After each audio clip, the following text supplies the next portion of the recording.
खुलुमबाय जै बर' हारिनि आं दिनैनि कन्टेन्टआव नोंथांमोननो मोनसे गोदान आपडेट होनो नागिरदों। बे गोदान आपडेटआव नोंथाङा मानसिनि मुंनि गिबि हांखोनि जै नोंथाङा बे मानसिनि आखल आखुआ माबादि आरो बिनि गासै केरेक्टारिस्टिक्सखौ बेनि मुंनि गिबि हांखोनि जैनो नोंथांमोना हमनो हागोन। दा बेनिखायनो नोंथांमोना नोंथांजों लोगो जानाय लोगो दिगोफोरनि आखल आखुखौ मिथिनो नांगौब्ला गिबियावनो बे लोगोनि मुङा मा आरो बिनि गिबि एल्फाबेटिकेलि हांखोआ मा आरो बे हांखोनि जों सासे मानसिनि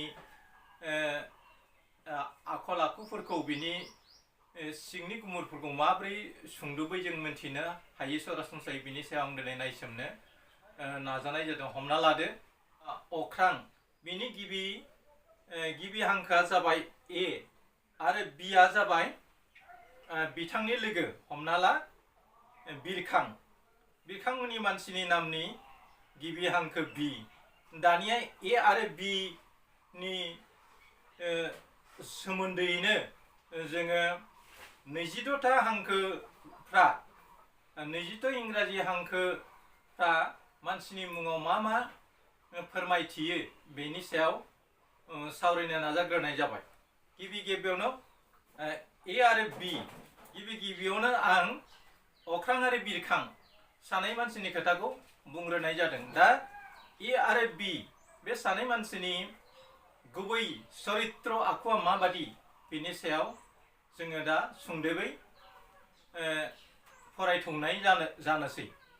आं बावहाय सुंदबैल' फोरमायथिगोन, बांद्राय गोलाव फोरमायनाय जानाय नङा। मानोना ए टु जेड 22टा इंराजि हांखो हालाफोर दङ, बेफोरनि मुंफोरखौ फारि फारि बुंनो गोनां जागोन नालाय। बेनिखायनो आं गिबियावनो ए नामनि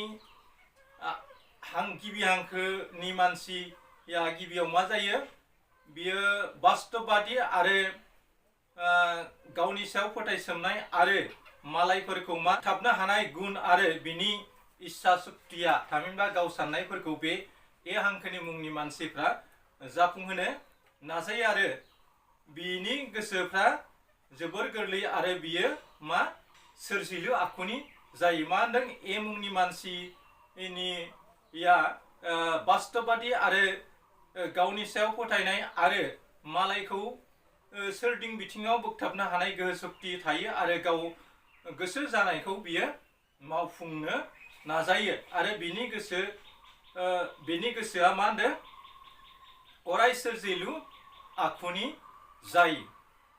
मोजां आखुनि मानसिखौनो बुंनांगोन आरो ए जाय एल्फाबेट मुं लानायावहाय बेनि खोथाखौ बुंनाय जादों।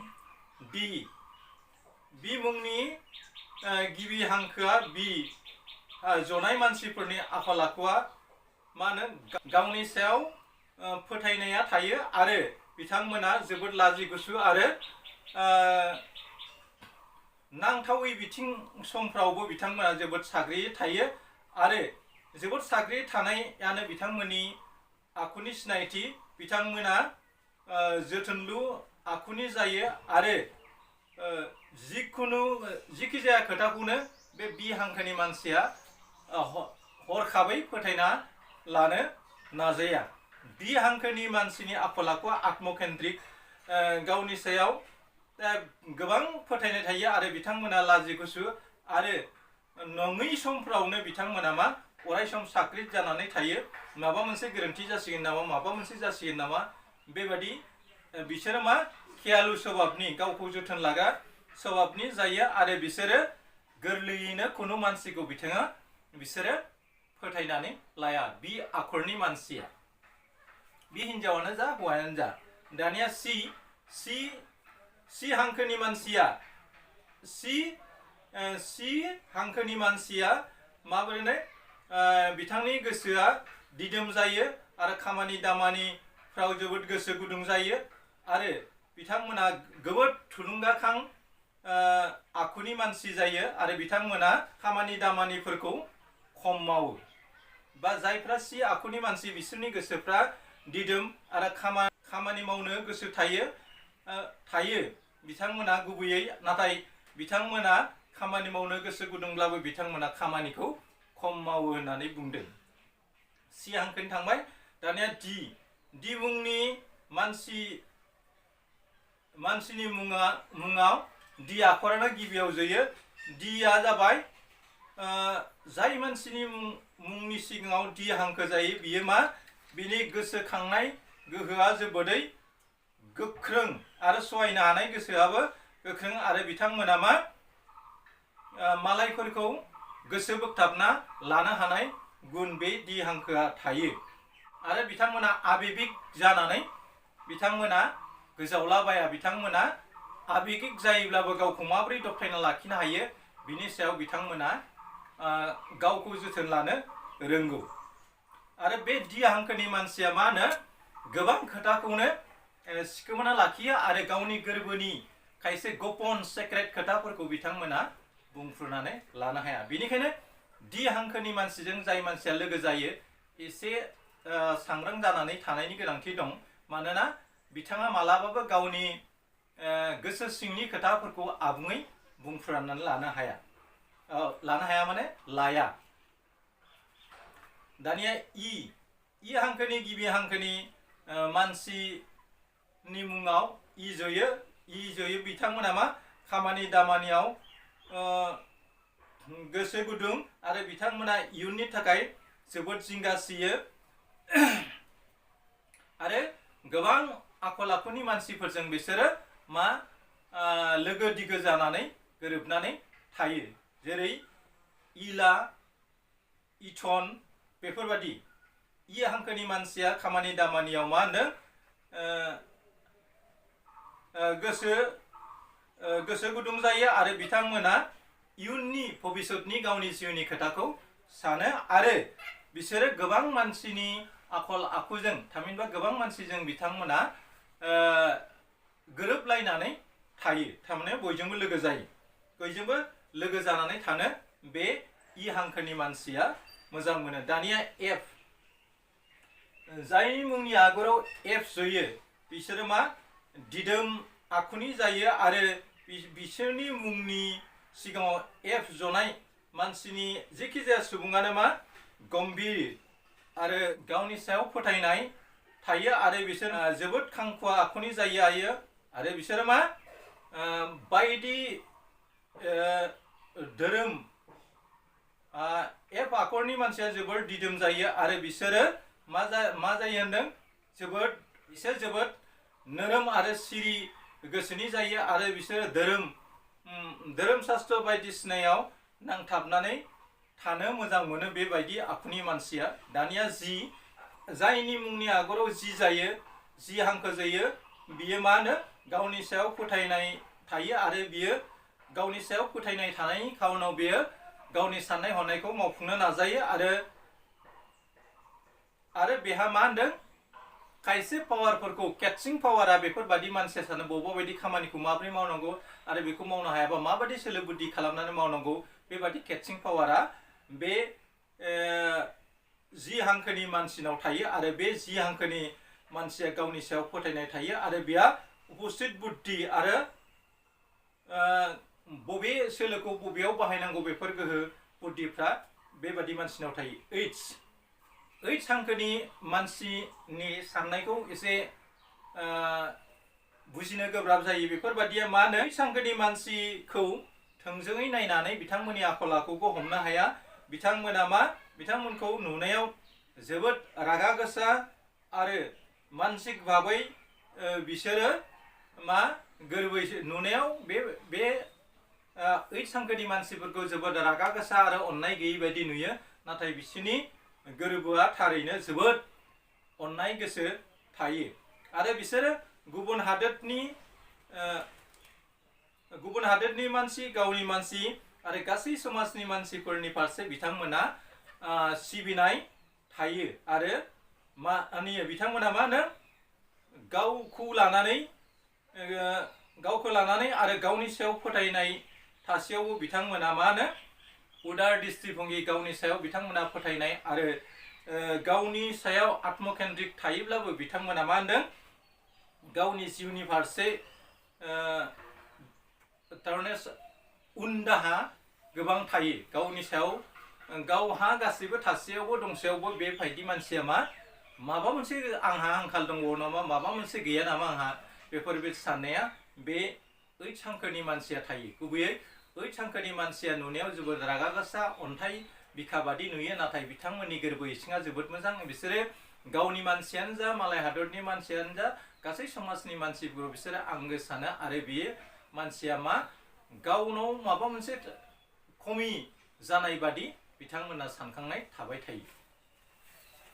दानिया आइ मुंनि आगराव आइ जोयो बेबादि मानसिया मा होनदों जोबोद गावनि सायाव गोख्रों फोथायनाया बिथांमोना बांद्राय थायो, आरो बिसोरो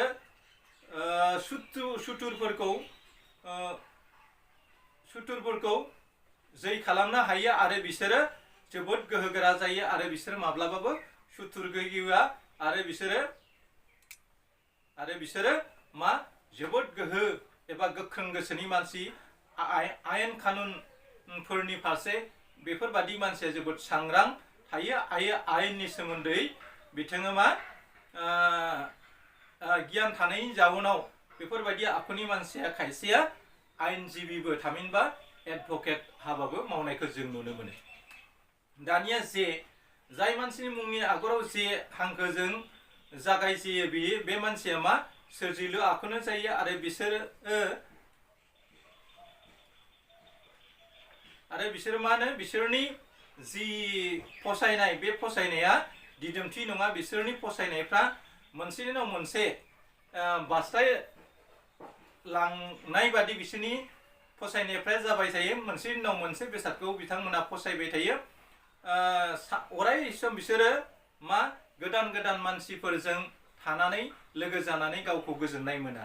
जाय मानसिनि मुंनि आगराव हांखोजों जागायजेनो बिसोरो सोरजिलु आखुनो जायो, आरो बिसोरनि फसायनाया खारथाय माने मोनसेनि उनाव मोनसे गोदान गोदान बेफोरबायदि मानसिया लुबैयो, आरो बिसोरो अराय सम मा होनदों गोदान गोदान मानसिफोरजों लोगो जानानै आरो बिथांमोनखौ गोदान सुबुंफोरखौ मदद होनो थाखाय बिथांमोना अराय गोसो साग्रिद जानानै थायो। दानिया जाय मानसिनि मुंनि आगराव जायो बिथांमोना आसाबादि आरो सहायसुला, आरो जायनि मुङाव जयो आरो बिसोरो अराय मा होनदों आसाबादि आरो सहायसुला, आरो बिसोरो खामानि दामानि मावनानैनो गावनि बरादखौ दानो गोनां जायो, आरो नाङै सम बुब्लिफ्रावनो बिथांमोना गावनि बरादनि सायाव दुखु जानाया थाबाय थायो। आरो मानोना बिसोरो आसाबादि सहायसुला, आरो बिसोरो अराय खामानि दामानि मावनानैनो बिसोरो जिउखौ खुंनो गोनां जायो।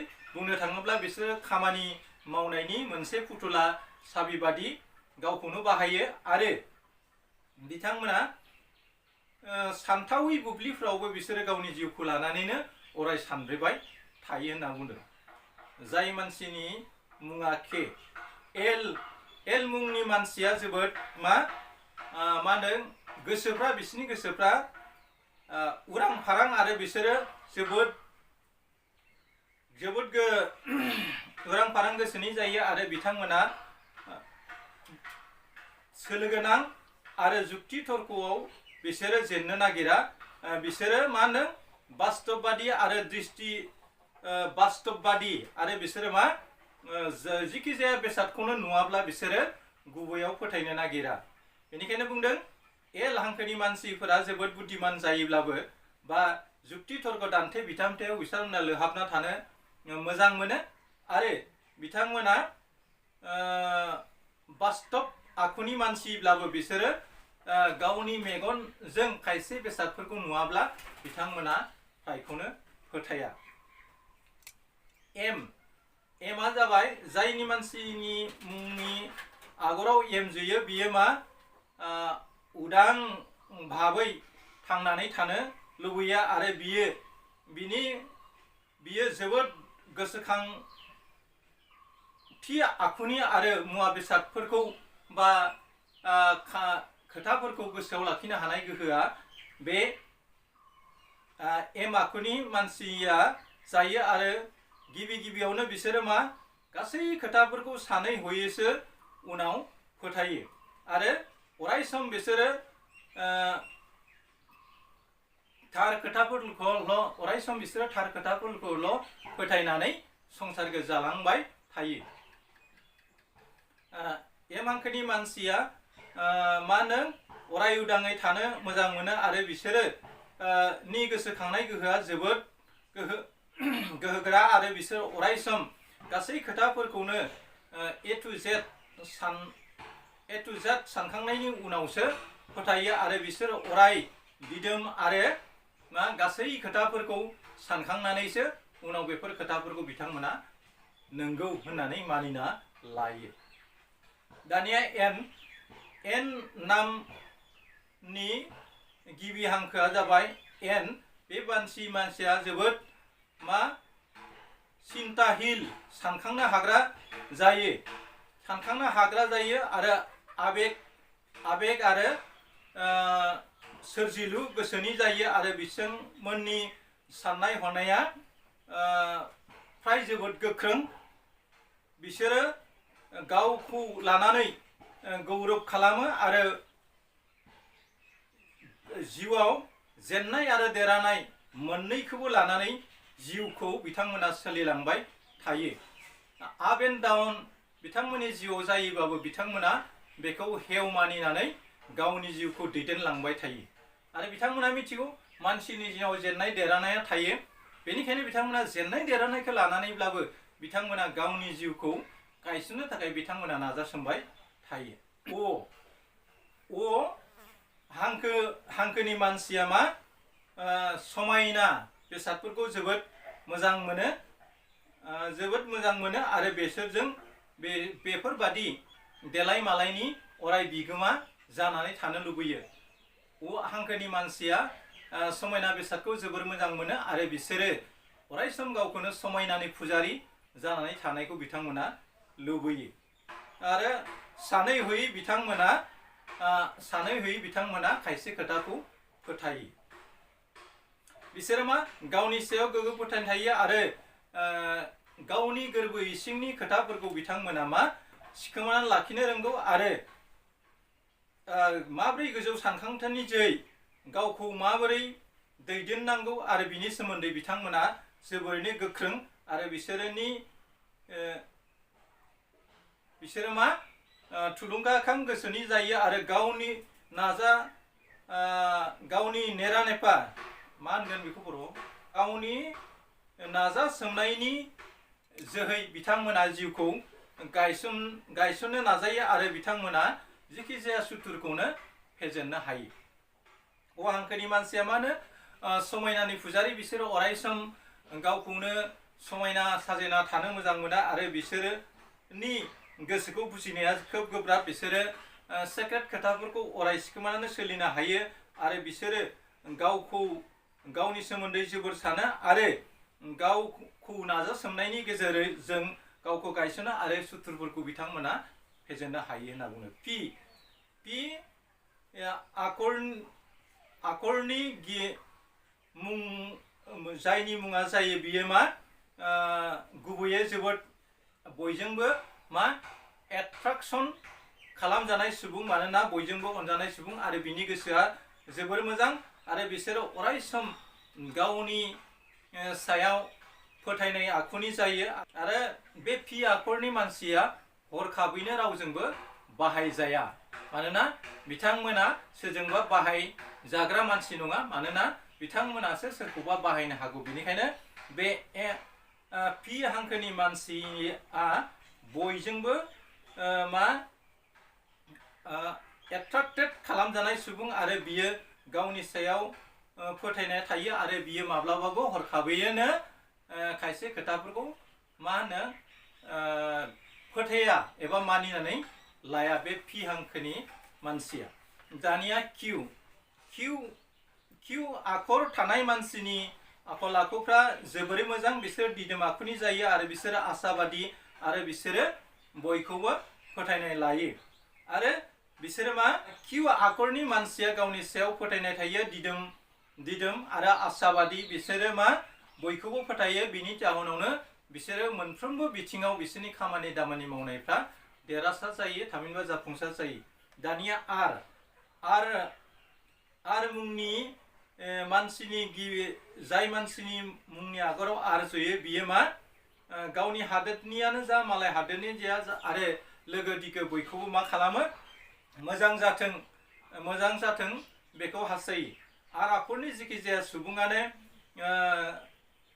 गावनि हादोरनि मालाय हादोरनि आंगो खुरमा नंनाय आरो लोगो दिगो बयखौबो मोजां जाथों होननानै बिथांमोना अरायसम हास्थायो आरो बिनिखायनो बिथांमोना बयनिबो मोजांखौ हास्थायनायनि जाहोनाव बिसोरो बयनिबो आंगो जानानै थायो आरो बिसोरो मा होनो मालाबाबो जेंनाखौ बिथांमोना फसाया मोजां मोना जेथोखौ बिसोरा आरो गाज्रि खोथाफोरखौबो खोनासंनानै मोजां मोना।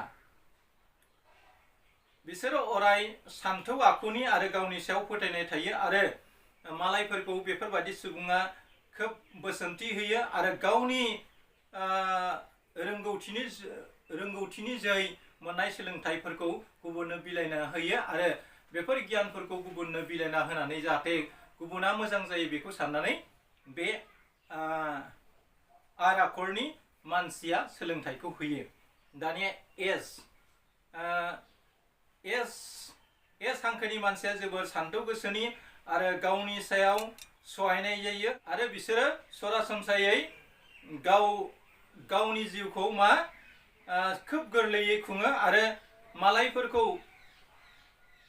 बुजायनायाव बिथांमोना माब्लाबाबो लेहेम जाया। बे एस हांखोनि हाखरा जोबोद नोरोम गोरलै जिउ खुङो आरो बिसोरो मालायफोरनि इनाय उदखार बायदिसिना नुथायफोरखौ नुयोब्ला बिसोरो बेफोर जेंनाफोरखौ माबोरै समाधान खालामनो हायो बेखौ नाजानानै बिथांमोना गावनि रोंगौथिनि जोहै बेफोरखौ माबोरै समाधान खालामनो हायो बेखौ बुजायनानै होयो आरो बेनिखायनो बिसोरो मा होनो नंगुबै लोगोखौ मोननो हायो होनदों। जायफ्रा एस हांखोनि मानसि बिसोरो मा बिसोरो जोबोद साननायनि लैथोआव गबनानै थायो आरो मालायनि दुखु दाहाफोरखौ बिथांमोना बानस'नानै लानो मोजां मोनो। बिनि थाखायनो बिथांमोना मालायखौ बुजायनायाव फलन खालामा देरि खालामा आरो बिसोरो अरायसम मोजां लोगोखौ मोननो हायो आरो बिथांमोना जायखौ आदर्श सुबुं होननानै मानिना लायो उन बुब्लियाव बिथांमोननि गोसोखौ जाय मानसिया खस्थ' होयो बिनि सायाव बिथांमोना जोबोद दुखु थायो। बियो बिदि खालामनाङामोन आं बेखौ बिराद फोथायोमोन बेफोरबादि आरो बिसोरो मा दुखु खस्थ'खौ सहायनानै गावनि जिउखौ दैदेनलाङो। नाथाय बिथांमोना बे आखुनि मानसिया एस हांखोनि मानसिया जोबोद सहायसुला आरो बियो मालायनि मोजांखौ खालामनो थाखाय अराय नाजाबाय थायो आरो सोरबा सुबुङा जाथावै खोथाफ्राव बिथांखौ दुखु होयोब्ला बिथाङा जोबोद दुखु मोनो। बे एस हांखोनि मानसिखौ बुंनाय जादों। एस हांखोनि मानसिनि सोमोन्दै नोंथांमोना मिथिबाय। थि हांखो जनाय मानसिया जोबोद मा होनगोन त्यागि आरो निस्वार्थ जायो। निस्वार्थ माने रावनिबो स्वार्थ लायाबासिनो बेफोरबादि हांखोनि मानसिया खामानि मावो आरो जोबोद दुखु खस्थ' सहायनो हायो बिथांमोना आरो बिसोरो मा अरायसम मोजांखौल' हास्थायो आरो बिसोरो मा आदर्शबान सुबुं आरो धोरोमारि बिथिङाव बिसोरो जोबोद गोसो गुदुं जायो आरो धोरोम शास्त्रफोरखौ खोनासंनो फरायनो बिथांमोना जोबोद मोजां मोनो आरो बिथांमोना मा खायसे मुवा बेसादफोरखौ डिस्कभार खालामनो बिथांमोना हास्थायो। उमुक बुस्थुखौ आं ओरै बानायगोन ओरै खालामना ओरै बुस्थु बानायगोन बेफोरबायदि आबिष्कार दिहुनथाइ खालामनो थाखाय बिथांमोननि गोसोआव अराय साननाय फैबाय थायो। बे थि हांखोनि मानसिया जोबोद त्यागि जायो आरो निस्वार्थ जायो आरो बियो मालायनि मोजांखौ सानो आदर्शबान जायो आरो धोरोम शास्त्र बायदिसिना खोनासंनो फरायनो बिथांमोना जोबोद मोजां मोनो आरो बिसोरो गोदान गोदान बे मुवा बेसादफोरखौ दिहुननो अराय नाजायो। दानिया फैदो इउ। इउ हांखोनि मानसिया जोबोद सैथो सिबिसुला जायो आरो आसाबादि जायो आरो बिसोरनि गोसोफ्रा उदां गोसोनि जायो आरो मिथिंगायारि गोसोनि जायो। गावखौनो मालायनि मोजांनि थाखाय बिलाइनानै होनो बिथांमोना अराय मोजां मोनो आरो मालायनि मोजांनि थाखाय बिथांमोना मालाबा गावनि थांखिखौबो सोलाय सोल' खालामनो नाजायो आरो बिथांमोननि देहा सोलेरा जोबोद मोजां जायो, थारमाने बेराम आजार गैयै जायो। बे इउ हांखोनि मानसिया मा होनो सैथोखौ सिबिसुला आरो इमाजिनारि खालामग्रा सुबुंनि जायो आरो बिसोरनि गोसोफ्रा जोबोद उदां गोसोनि आरो बिसोरो मालायनि मोजांनि थाखायनो गावनि थांखि बिथांखिफोरखौ सोलायनोबो हायो आरो बिथांमोननि हेल्थआ सावस्रिया जोबोद मोजाङै थायो। दानिया फैदो भि। भि हांखोनि मानसिया मा होनदों फोसाबलु आखुनि जायो आरो बिसोरो मा गावनि रोंगौथिनि जै एक्सपिरियेन्स जै गोबां खोथाफोरखौ एबा गोबां बेसादफोरनि सायाव बिथांमोना गावनि एक्सपेरिमेन्टखौ बेस खालामनानै बिथांमोना सोलोंथाइखौ लायो आरो बे भि हांखोनि मानसिया जोबोद फोसाबलु आखुनि जायो आरो गावनि रोंगौथि सोलोंथाइखौ बिथांमोना लानो हायो आरो बे गावनि रोंगौथिनि जै खायसे बेसादनि सोलोंथाइखौ बिथांमोना नाजावो। दानिया फैदो डब्लिउ। डब्लिउ हांखो जनाय मानसिया मा होनो बे मानसिया गोजौ थारमाने हाई एम्बिसननि जायो आरो बिथांनि गोसोआ जोबोद मा होनो खुला गोसोनि जायो आरो हाजासे दुखु खस्थ' खैदां खैफोदखौ सौसिनानैबाबो बेफोरबादि मानसिया मा खामानिखौ मावफुंनो नाजायो आरो बिथांमोना मा गावनि गोसो सोलो बुद्धि आरो साननायखौ बाहायनानै गावनि खामानिफोरखौ हासिल खालामनो नाजायो। डब्लिउ हांखोनि मानसिया मा होनो हाई एम्बिसननि जायो, बिसोरनि माइन्डआ जोबोर अपेन जायो आरो बिसोर बायदि खैदां खैफोदनि गेजेरजोंब्लाबो नाजासोमनायनि जोहै गावनि जिउखौ गायसननो नाजायो। दानिया जोबनायनि लामायाव फैबाय एक्स। एक्स जाय मानसिनि मुंनि साननाय बेबो बे डब्लिउ हांखोनि बादिनो बियो मा होनदों सादिन सिटिया इन्डिपेन्डेन्टलि जिउ खांग्रा सुबुं जायो आरो बिसोरो मा आरो बिथांमोना मा मालायखौ जोथोन लायोब्ला मा गोबां बिथिङावनो जौगासारनो हायो होननानै बुङो आरो जाफुंसारो होनो आरो जाय मानसिनि मुङा एक्स होयो बियो मा इन्डिपेन्डेन्ट आखुनि जायो आरो गोसोफ्रा अपेन जायो आरो बिसोरो एक्स नामनि हांखोनि मानसिया मा इन्डिपेन्डेन्ट जायो आरो बिसोरो मालायखौ जोथोन लानानै जोबोद मोजां मोनो, जायनि जाहोनाव बिथांमोना मालायखौ जोथोन लानानै गावनि जिउखौ गायसननो हानायनि लामा थायो। बेनिखायनो बिथांमोना अपेन गोसोनि जायो आरो बिथांमोना इन्डिपेन्डेन्टलि थांना थानो हायो। एक्स हांखोनि मानसिया वाइआ जाबाय जाय मानसिनि मुंनि आगोराव वाइ, बे वाइ हांखोनि मानसिया गावखौ मा जेननायखौ अराय मानिनो लाग्रा आखुनि जायो आरो बिसोरो मा सरासनस्रा बिथिंखौनो फसायो आरो मालायनि आरो बिसोरो मा गाव गेजेन जानायनि जाउनावनो मा होनो बिसोरो गुबुन मानसिनि खामानि दामानिफोरखौ मावनानै गावनि जिउखौ सालायलांनो गोनां जायो आरो बिसोरो गावनि थाखाय मा जिंगायाव गोलैनायनि मोनसे साबजेक्ट मेटार जानानै फैयो। बिसोरो मालायनि थाखायनो गावखौ बावसोमो आरो मालायनि जोहैनो गावनि खामानिफोरखौ जाफुंसार खालामनो नाजायो। बिनि थाखायनो बिथांमोना जोबथा बुब्लियाव मा जिंगानिनो मोनसे साबजेक्ट जानानै फैयो। दानिया जोबथा बुब्लियाव फैबाय जे मुंनि मानसिया धोरोमारि बादखौ जोबोदै फोथायो आरो बिथांमोननि थाखाय बे साबजेक्टआ जोबोद अनजाथाव आरो बिथांमोना लेखा फरायनो मोजां मोनो, खेला गेलेनो मोजां मोनो आरो बायदिसिना मुवा बेसादखौ दिहुननो नाजायो आरो खामानि दामानि याव बिथांमोना मा अराय गावखौनो बावसोमनानै दोननो लुबैयो बिसोर अराय खामानिजोंनो गावनि जिउखौ दैदेनलांनो नाजायो आरो अब्लाबो बिथांमोना मा इन्डिपेन्डेन्ट आखुनि जायो आरो बे जोबोद सिन्ताहिल थारमाने जोबोद साननो हानाय गोहोनि जायो आरो बे जेद आखुनि मानसिया गावनि हादोरखौ खोब मोजां मोनो बेनिखायनो बुंदों जाय मानसिनि मुंनि आगराव जेद बियो धोरोमारि सान्थौखौ जोबोद मोजां मोनो लेखा फरायनो मोजां मोनो खेला दुला गेलेनो मोजां मोनो आरो सोरजिलु आखुनि जायो बिसोरनि